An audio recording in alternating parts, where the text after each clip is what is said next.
This is an introduction to problem-based learning.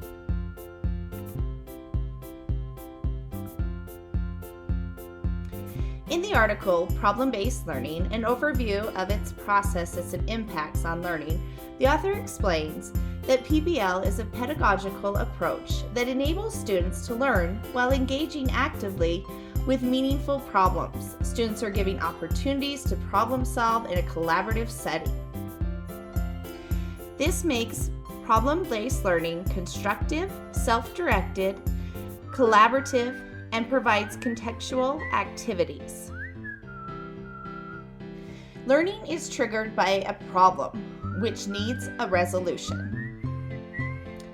PBL, as a pedagogical strategy, appeals to many educators because it offers an instructional framework that supports active and group learning, premised on the belief that effective learning takes place when students both construct and co-construct ideas through social interactions and self-directed learning.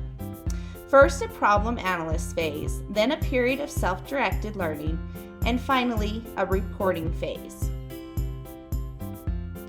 There is a tutor, also known as a facilitator, and they act as a guide to scaffold students' learning, particularly in the problem analyst and reporting components of the PBL, as well as facilitate students' inquiry paths that make sense of their ideas through discussion and sharing.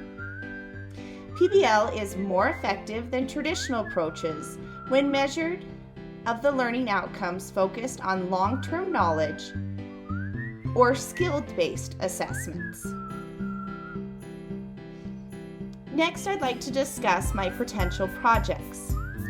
My first potential project would be a European vacation. Students would plan a collaboratively vacation, researching places to visit, culture, and create a website as if they were a travel agent.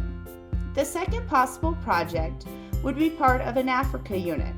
Students would research issues in Africa and devise ways to solve those issues, creating a short infomercial about those issues and their solutions. I can see problem-based learning's relevance. It has many skills such as constructing compelling questions, evaluating various interpretations to answer compelling questions. It can generate supporting questions that lead to inquiry, gather relevant information from multiple texts, and evaluate the source. Plus, they would construct, organize explanations for various audiences and purposes. In the PBL group, gains were 63% higher for social studies and 23% higher for informational reading than in the controlled group.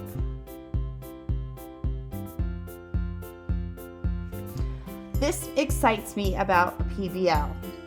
My students' engagement level that it would provide, along with communication skills and collaboration. Project-based learning made it possible to put the reins of learning solely in the hands of the learners in a way that excited, motivated, and propelled them forward.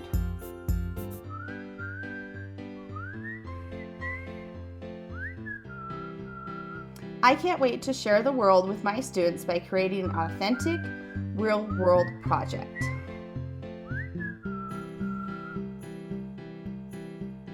Thank you for listening. This is Sarah Desart. And here are my references.